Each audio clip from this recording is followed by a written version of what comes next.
They won't say it directly, but the world quietly assumes you're finished. That if you haven't made it by 30, you probably never will. People call it realism, but it's really silent judgment dressed as wisdom. And the hardest part, you've started to believe them.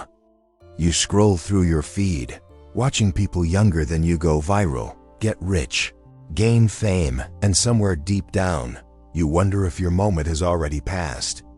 You don't say it aloud, but it whispers in your head every time someone asks, "So, what are you doing these days?"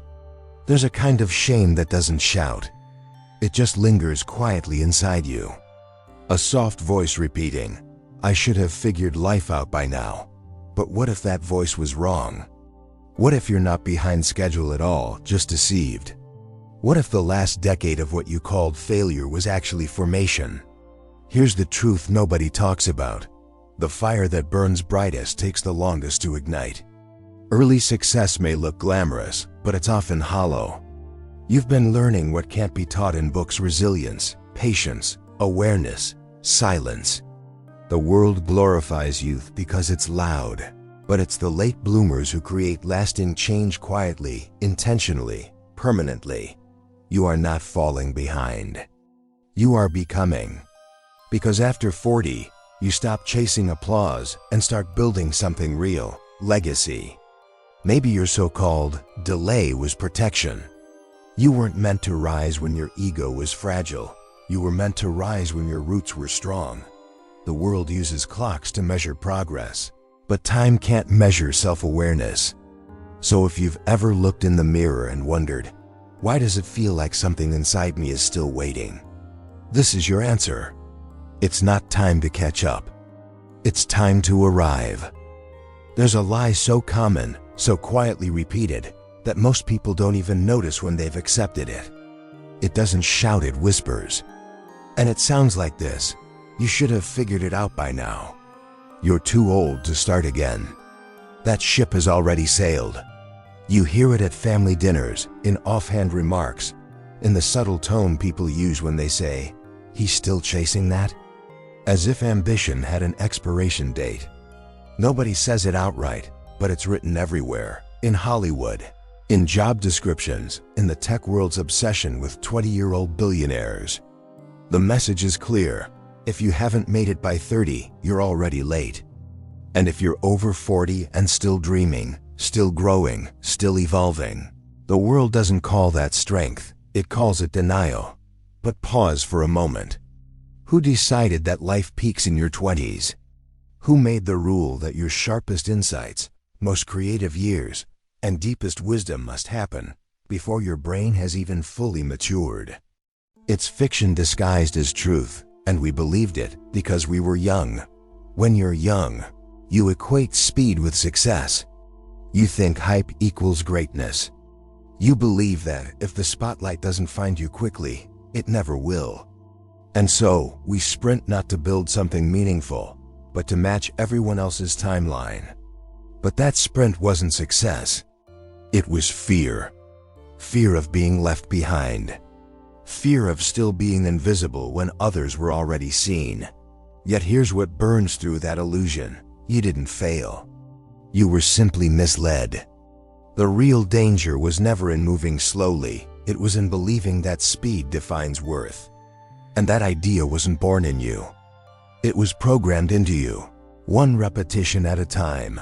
Napoleon Hill called this the law of cosmic habit force, the principle that any thought, if repeated often enough, becomes a kind of internal law, mental autopilot. So that little voice in your head saying, "It's too late," isn't your intuition. It isn't wisdom. It's leftover programming, passed down by a culture that confuses youth with value. If you've ever wondered why people quit right before they find their rhythm, this is why. They think the story is over when in reality, it's only the end of a chapter. The voice that tells you you're behind isn't prophetic, it's conditioning. It's the echo of everyone who gave up on themselves too early and needed you to do the same, so their surrender would feel justified. But imagine, for a second, that you stopped listening. Imagine if you treated every single day not as a countdown, but as a blank page. What if you stopped comparing your timeline to anyone else's and simply asked, what would happen if I didn't quit this time? That's where transformation begins, not with a massive breakthrough, but with quiet defiance. The kind that says, no, I'm not finished yet. Because no matter what anyone tells you, life doesn't reward the fastest, it rewards the most consistent. The ones who kept showing up, even when the applause was gone. The truth is, everything changes when you stop being emotionally available to the noise. When you withdraw your energy from things that drain you and invest it in things that sustain you, you start to see clearly. Suddenly, the pressure to rush disappears. You realize the only person you ever needed to impress was your future self. Carl Jung once said that people don't become enlightened by imagining figures of light, but by making the darkness conscious. That means facing every doubt, every regret, every unfinished dream, and realizing that they were never signs of failure. They were invitations to awareness, to growth, to becoming whole. And that's the paradox. When you stop trying to catch up, you finally start to wake up. You begin to understand that growth is not a race, but a rhythm. And once you align with that rhythm, the same world that once made you feel behind suddenly opens up in front of you. Because it was never too late. It was just waiting for you to stop rushing long enough to arrive. Napoleon Hill in Think and Grow Rich introduced one of the most powerful and misunderstood ideas in personal growth: autosuggestion. He wrote, any idea, plan, or purpose may be placed in the mind through repetition of thought. Translation: if you feed your mind the same message enough times, it accepts it as law. When you finally really arrive, you realize that nothing outside of you was ever holding you back. The world didn't need to slow down for you to catch up. You simply had to stop running someone else's race. That's when the perspective shifts. What once felt like a setback now looks like preparation. Every detour, every delay, every moment of doubt, it was sculpting you into someone capable of handling what you once thought you wanted too early. That's the quiet wisdom time gives you. The understanding that what's meant for you won't come before you're ready. And it won't leave when you finally are. The universe doesn't rush. Nature doesn't rush. A seed doesn't demand to bloom before its roots are strong. Yet somehow, we think our lives should unfold faster than the laws of life itself.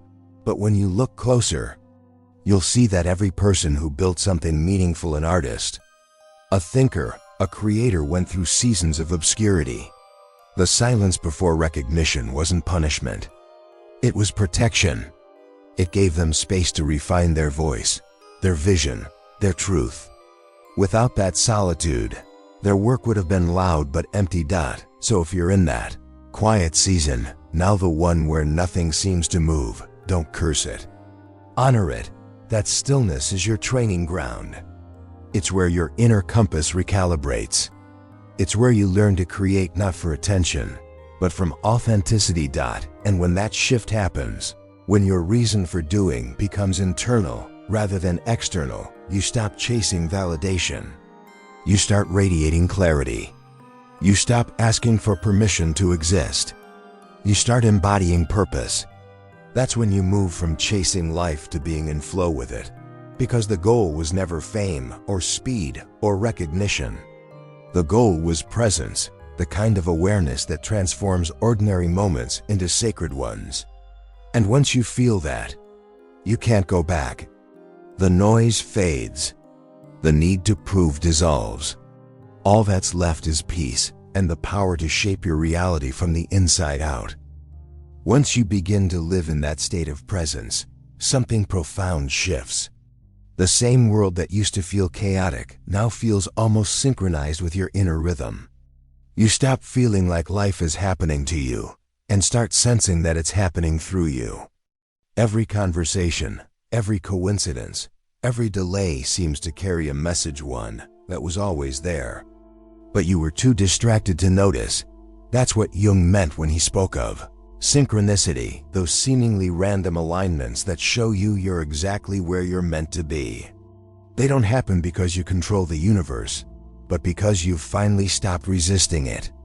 When your mind quiets, the world starts speaking in patterns, in symbols, in perfect timing. You begin to notice that silence isn't empty. It's full of direction. You no longer fear solitude, because it's in solitude that you reconnect to the signal behind the noise. And the more you listen, the more your path becomes unmistakably yours, not a copy of someone else's blueprint, but a living reflection of your own essence. That's when the people around you start to change too. You attract fewer distractions and more alignment. The ones who once drained you start to fade naturally, not because you pushed them away, but because your energy no longer feeds what isn't true. You realize that detachment isn't coldness, it's clarity. You can still care deeply, but without the compulsion to save, to fix, or to prove. And in that clarity, you begin to see power differently. Real power has nothing to do with control. It's not about making others bend to your will. It's about mastering your own internal world so completely that nothing external can disrupt your peace. When you reach that point, you don't need validation. You don't crave revenge. You don't chase opportunities, they find you, because you've become the kind of person who's ready to hold them. You stop being available to chaos, and chaos stops calling your name. That's the unspoken truth of transformation. The moment you change your frequency, the entire world rearranges to match it. When you reach that level of awareness, you begin to understand that your reality was never random, it was always responsive. Every situation, every person, every setback was simply mirroring your internal state.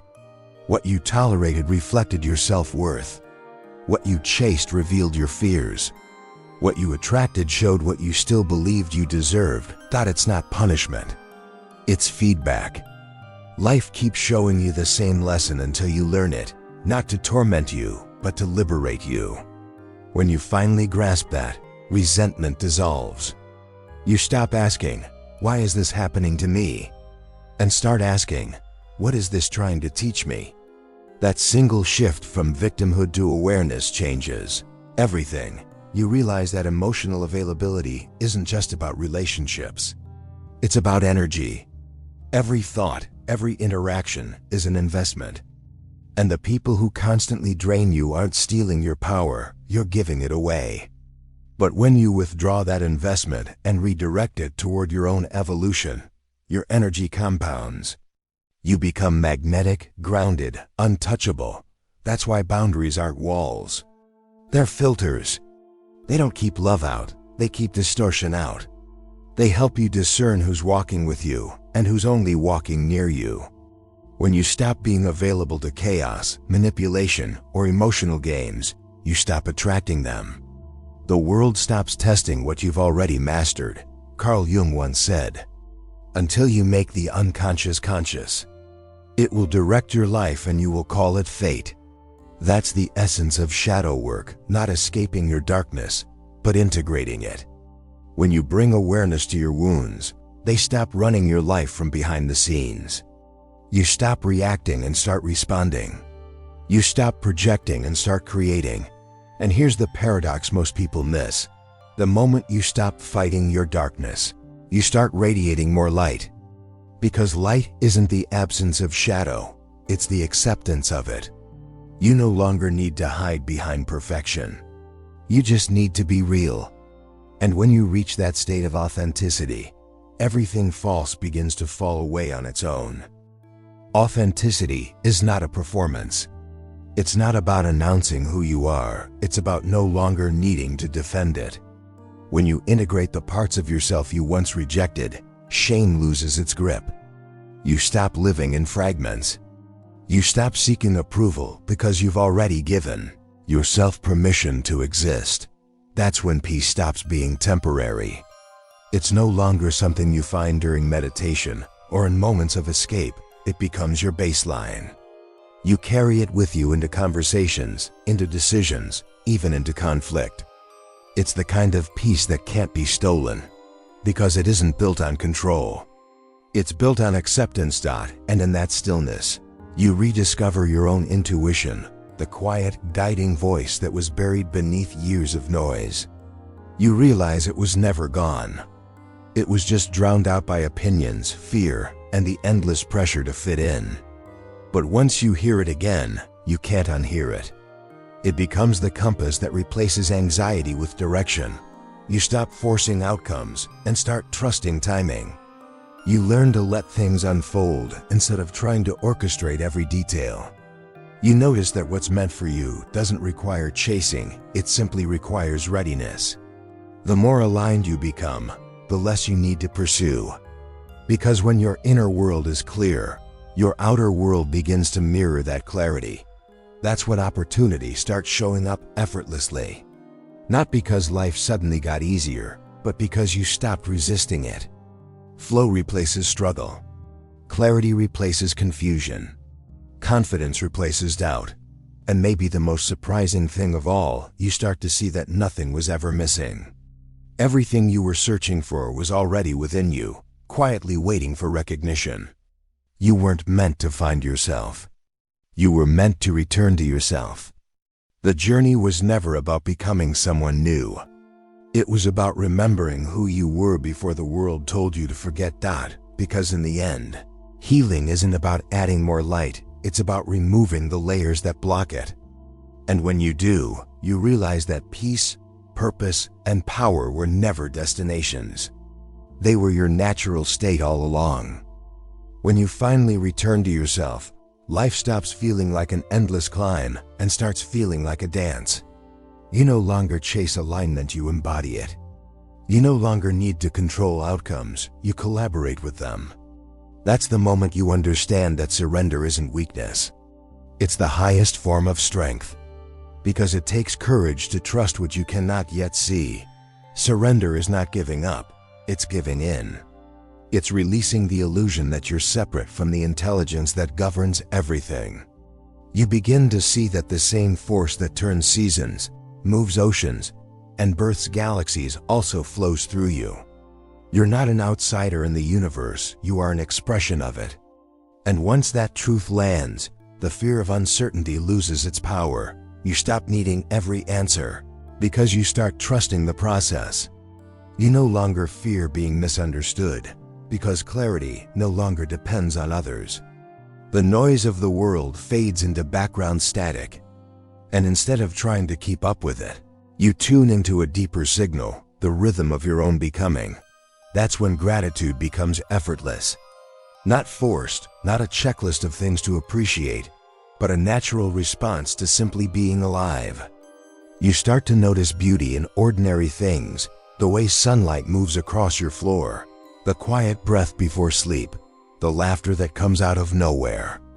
These are not small things. They're sacred moments disguised as routine. And in this awareness, life becomes intimate again. You start to see that everything was always connected, the heartbreaks that softened you, the losses that humbled you, the silence that shaped your strength. Nothing was wasted. Every experience was carving space for wisdom to grow. The paradox of awakening is that it doesn't make you superior, it makes you softer. You become more grounded, more compassionate, less reactive. You don't need to preach truth. You simply embody it. And that embodiment, calm, quiet, certain, is what begins to transform everyone around you without a single word. The beauty of quiet transformation is that it doesn't announce itself. There's no fireworks, no grand revelation.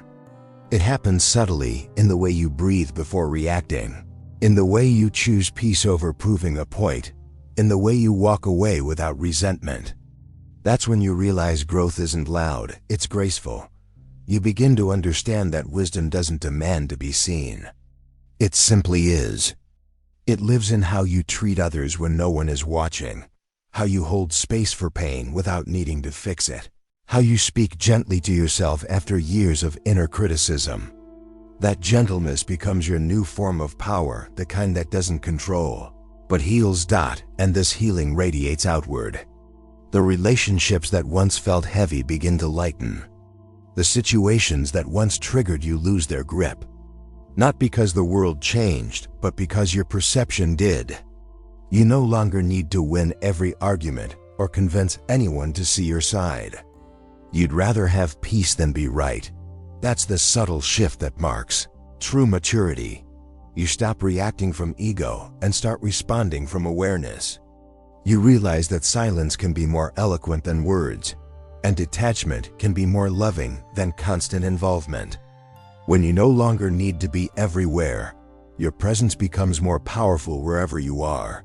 You learn to appreciate endings, too, not as failures, but as transitions. You stop clinging to what's fading, because you trust that what's meant for you can't be lost. Every closed door stops feeling like rejection and starts feeling like redirection. And in that trust, you become light. Not the blinding kind that forces attention, but the quiet glow that guides without demanding to be followed. You no longer search for meaning, you become meaning. Every step, every breath, every choice feels deliberate, connected, divine. You stop fearing time, because you finally understand that nothing real can be rushed. The soul moves at the pace of truth, and once you align with that, even the slowest moments feel sacred. You are no longer chasing transformation, you are living it. And now, as you stand in this space between who you were and who you are becoming, remember, transformation is rarely visible at first. The world may not notice your effort, your discipline, your quiet rise, but that doesn't diminish its impact. True power has never required an audience. It manifests in depth, in resilience, in the consistent choices no one applauds. You've learned that speed doesn't equal success. Loudness doesn't equal wisdom. And early recognition doesn't equal lasting achievement. The people who change everything, the thinkers, creators, visionaries, often disappear before they reappear transformed. They are silent, deliberate, and unstoppable. This is your moment, not to catch up, but to arrive. Not to prove, but to build. Not to follow, but to define. You are no longer trapped in someone else's timeline, their expectations, their noise. You are walking your own path, brick by brick, belief by belief, day by day. And the world may be oblivious at first, but it cannot ignore the force of someone who has grown deep before moving fast. Embrace the silence. Protect your energy. Reject the whispers that say it's too late. Stop obeying the version of yourself that never believed you were capable. Instead, practice a new script. I am ready. I am capable. My time is now. Speak it until your subconscious accepts it, until the old story loses its grip, until you wake up one morning and feel entirely different inside, stronger, quieter, sharper, aligned. Your growth won't look like a headline. It won't make a highlight reel. It will happen in the invisible hours, the solitary moments, the decisions no one witnesses. And that is exactly how transformation is meant to work. By the time the world sees you, you'll already have changed everything about yourself that needed changing. The fire that took longer to ignite burns hotter, wiser, longer. Your late blooming is not a curse, it is a shield, a training, a preparation. And now, fully ignited, you step forward into the world not to compete, not to impress, but to build what lasts. The story of who you were is closed. The story of who you are becoming is just beginning. If this video resonated with you, share your thoughts in the comments. And if you want to explore more insights like this, please like this video and hit that subscribe button. See you in the next video.